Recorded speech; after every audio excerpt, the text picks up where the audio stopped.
Hello दोस्तों, स्वागत है आप सभी लोगों का आज की एक और कहानी में। चलिए सुनते हैं आज की कहानी बिना देरी करे। कभी कभी एक झूठ किसी की पूरी जिंदगी छीन लेता है और जब एक मासूम दिल टूटता है तो उसकी खामोशी भी एक दिन भयानक चीख बनकर लौट जाती है। यह कहानी है एक ऐसी खूबसूरत लड़की की जिसकी मुस्कान पूरे गांव की पहचान थी। लेकिन कुछ लोगों की गलत सोच और झूठी अफवाहों ने उसकी जिंदगी को अंधेरे में धकेल दिया। कहते हैं अन्याय का हिसाब समय जरूर करता है और जब बदला लेने की आग किसी आत्मा में जल उठे तो फिर कोई भी सुरक्षित नहीं रहता। तो तैयार हो जाइए एक ऐसी डरावनी कहानी के लिए जहां हर रात 9 बजे के बाद मौत का साया बनकर गांव की गलियों में घूमती है एक लड़की। इस कहानी का नाम है इंतकाम, बदला। उत्तर भारत के एक छोटे से गांव रामपुरा में एक बेहद खूबसूरत लड़की रहती थी जिसका नाम सोनाली था। सोनाली की खूबसूरती ऐसी थी कि जो भी उसे एक बार देख लेता उसकी नज़रें उसी पर टिक जाती। उसकी बड़ी बड़ी काली आंखें, लंबे घने बाल और चेहरे पर हमेशा रहने वाली मुस्कान उसे गांव की सबसे अलग और ख़ास लड़की बनाती थी। लेकिन सोनाली सिर्फ देखने में ही खूबसूरत नहीं थी, उसका दिल भी उतना ही साफ और नेक था। वह गांव के हर छोटे बड़े की मदद करती, बुजुर्गों का सम्मान करती और बच्चों से बहुत प्यार करती थी।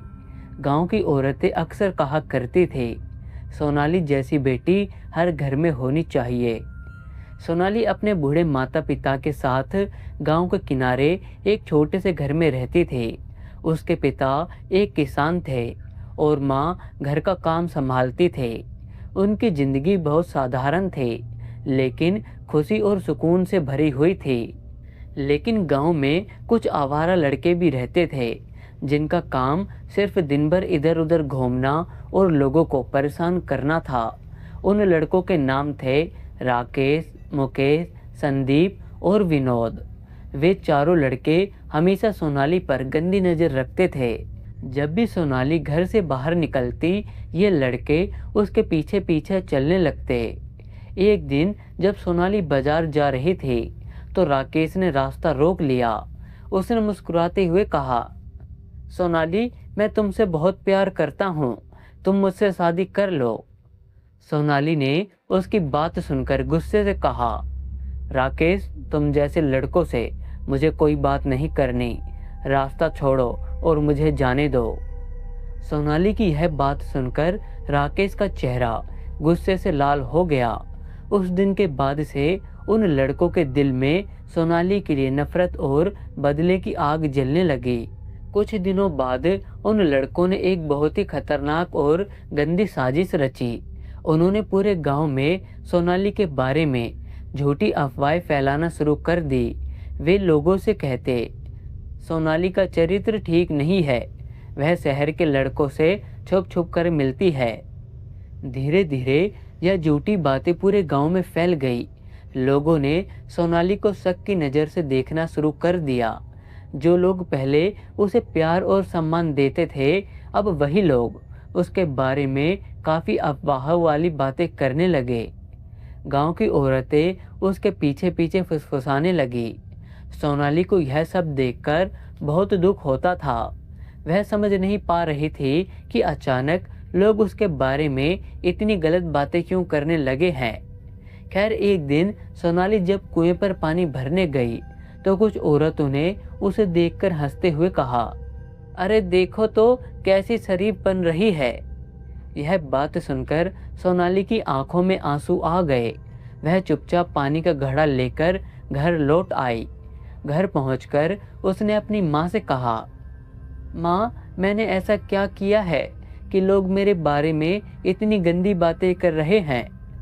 उसकी माँ ने उसे गले लगाकर समझाया, बेटी, लोग क्या कहते हैं उससे फर्क नहीं पड़ता, हमें सच पता है। लेकिन सच जानने के बावजूद समाज की बातें सोनाली को अंदर ही अंदर तोड़ रही थी। एक रात सोनाली अपने कमरे में अकेली बैठी रो रही थी। उसके मन में सिर्फ एक ही सवाल घूम रहा था, मैंने किसी का क्या बिगाड़ा है। उसकी आंखों से लगातार आंसू बह रहे थे। वह इतना दुखी और टूट चुकी थी कि उसे अपनी जिंदगी बेकार लगने लगी।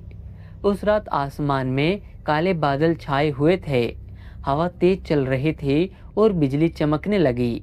सोनाली धीरे धीरे अपने घर से बाहर निकली और गांव के पुराने तालाब की तरफ चलने लगी। तालाब के किनारे पहुंचकर उसने आखिरी बार पूरे गांव की तरफ देखा। उसकी आंखों में दर्द और बेबसी साफ नजर आ रही थी।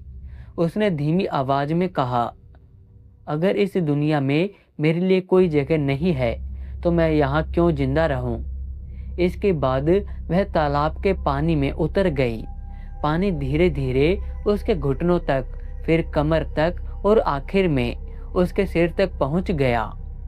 कुछ ही पलों में वह गहरे पानी में समा गई। उस रात के बाद गांव की किस्मत हमेशा के लिए बदल गई। अगली सुबह जब गांव के लोगों को पता चला कि सोनाली अब इस दुनिया में नहीं रही, तो पूरे गांव में सन्नाटा छा गया। लोगों को अपनी गलती का एहसास होने लगा, लेकिन अब बहुत देर हो चुके थे। उस घटना के कुछ दिनों बाद गांव में अजीब अजीब घटनाएं होने लगी। रात के समय गांव के कुत्ते अचानक जोर जोर से भौंकने लगते, हवा अपने आप तेज चलने लगती और दरवाजे अपने आप खुलने और बंद होने लगते। गांव के कुछ लोगों ने दावा किया कि उन्होंने रात के समय सफ़ेद कपड़े पहने एक लड़की को तालाब के पास घूमते हुए देखा है। धीरे धीरे यह बात पूरे गांव में फैल गई कि सोनाली की आत्मा अब भी गांव में भटक रही है। खैर, एक रात गांव का एक आदमी रामलाल शहर से काम करके देरी से घर लौट रहा था। जब वह गांव के पास पहुंचा तब तक रात के ठीक 9 बजे का समय हो चुका था। गांव में चारों तरफ अंधेरा और सन्नाटा छाया हुआ था। सड़क पर सिर्फ उसकी साइकिल की आवाज़ सुनाई दे रही थी। अचानक उसे लगा कि कोई उसके पीछे पीछे चल रहा है। उसने डरते हुए पीछे मुड़कर देखा, लेकिन वहाँ कोई नहीं था। वह तेजी से अपने घर की तरफ बढ़ने लगा। तभी अचानक सामने सड़क के बीचों बीच एक लड़की खड़ी दिखाई दी। उसके लंबे बाल उसके चेहरे को ढके हुए थे और उसने सफ़ेद कपड़े पहन रखे थे। रामलाल का दिल जोर जोर से धड़कने लगा। उसने कांपती आवाज में पूछा, कौन कौन हो तुम? धीरे धीरे उस लड़की ने अपना चेहरा उठाया। जैसे ही रामलाल ने उसका चेहरा देखा, उसकी आंखें डर से फैल गई। वह चेहरा किसी और का नहीं बल्कि सोनाली का था। उसकी आंखें लाल थी और चेहरा गुस्से से भरा हुआ था। अगले ही पल पूरे गांव में एक जोरदार चीख गूंज उठी और फिर सब कुछ शांत हो गया। रामलाल की चीख सुनने के बाद पूरे गांव में सन्नाटा छा गया था। उस रात किसी ने भी अपने घर का दरवाजा नहीं खोला। लोग डर के मारे अपने अपने घरों में दुबके बैठे रहे। अगली सुबह जब सूरज की पहली किरण गांव पर पड़ी तो कुछ लोग हिम्मत जुटाकर बाहर निकले। जैसे ही वे गांव के बीच वाली सड़क पर पहुंचे, उनके कदम वहीं रुक गए। सड़क के बीचों बीच रामलाल की लाश पड़ी हुई थी। उसका चेहरा डर से अकड़ा हुआ था, आंखें पूरी तरह खुली मानो उसने मरने से पहले कोई बहुत भयानक चीज देखी हो। गांव के लोगों के बीच डर और भी बढ़ गया। अब उन्हें यकीन हो चुका था कि सोनाली की आत्मा सच में गांव में भटक रही है और वह अपने साथ हुए अन्याय का बदला लेने आई है। खैर, उस दिन के बाद से गांव में एक अजीब नियम बन गया। रात के 9 बजे के बाद कोई भी घर से बाहर नहीं निकलेगा। जैसे ही घड़ी में 9 बजते पूरा गांव वीरान हो जाता, गलियां खाली हो जाती, दरवाजे बंद हो जाते और हर घर में डर का माहौल छा जाता। राकेश, मुकेश, संदीप और विनोद, जिन लड़कों ने सोनाली के खिलाफ झूठी अफवाह फैलाई थी, अब वही सबसे ज़्यादा डरे हुए थे। उन्हें हर समय ऐसा लगता कि कोई उन्हें देख रहा है। रात को उन्हें अजीब अजीब सपने आने लगते। कभी उन्हें लगता कि कोई उनके कमरे के बाहर खड़ा है, तो कभी खिड़की पर किसी के नाखून रगड़ने की आवाज़ सुनाई देती। खैर एक रात राकेश अपने कमरे में अकेला सो रहा था। अचानक उसे लगा कि कोई उसके नाम को बहुत धीमी आवाज़ में पुकार रहा है। राकेश। राकेश की आंखें खुल गई। उसने डरते हुए इधर उधर देखा, लेकिन कमरे में कोई नहीं था। तभी खिड़की अपने आप धीरे धीरे खुलने लगी। बाहर से ठंडी हवा का झोंका अंदर आया और कमरे का बल्ब अपने आप टिमटिमाने लगा। राकेश का दिल तेजी से धड़कने लगा। तभी अचानक खिड़की के बाहर उसे एक लड़की का चेहरा दिखाई दिया। लंबे बिखरे बाल, लाल आंखें और गुस्से से भरा चेहरा। वह सोनाली की आत्मा थी। राकेश डर के मारे जोर से चिल्लाया और बेहोश होकर जमीन पर गिर पड़ा। अगली सुबह उसने अपने दोस्तों को यह बात बताई। चारों लड़के अब वो पूरी तरह डर चुके थे। कुछ दिनों बाद गांव के बुजुर्गों ने पंचायत बुलाई। सभी लोग चौपाल में इकट्ठा हुए। गांव के सबसे बुजुर्ग आदमी हरिदास ने गंभीर आवाज में कहा, यह सब हमारी गलती का नतीजा है। हमने बिना सच जाने एक मासूम लड़की पर शक किया और उसकी जिंदगी बर्बाद कर दी। अब उसकी आत्मा हमें सजा दे रही है। यह सुनकर राकेश और उसके दोस्तों के चेहरे पीले पड़ गए। आखिरकार डर और पछतावे से टूटकर राकेश खड़ा हुआ और सबके सामने सच कबूल कर लिया। उसकी बात सुनकर पूरे गांव में हड़कंप मच गया। लोगों को अपनी बड़ी गलती का एहसास हुआ। सोनाली के माता पिता फूट फूट कर रोने लगे और उस रात अचानक गांव में तेज आंधी चलने लगी। आसमान में काले बादल छा गए और बिजली जोर जोर से चमकने लगी। राकेश और उसके तीनों दोस्त अपने घरों में बैठे कांप रहे थे। उन्हें लग रहा था कि अब उनकी बारी आने वाली है। रात के ठीक 9 बजे अचानक पूरे गांव की बिजली चली गई। चारों तरफ घना अंधेरा फैल गया। तभी गांव के तालाब की तरफ से एक जोरदार चीख सुनाई दी। लोगों ने खिड़की से झांक कर देखा। तालाब के बाहर सफ़ेद कपड़ों में एक लड़की खड़ी थी। उसके बाल हवा में उड़ रहे थे और उसकी आंखें आग की तरह लाल चमक रही थी। वह धीरे धीरे गांव की तरफ बढ़ने लगी। सबसे पहले वह संदीप के घर पहुंची। संदीप अपने घर में छुपा बैठा था, लेकिन तभी अचानक उसके कमरे का दरवाज़ा अपने आप खुल गया।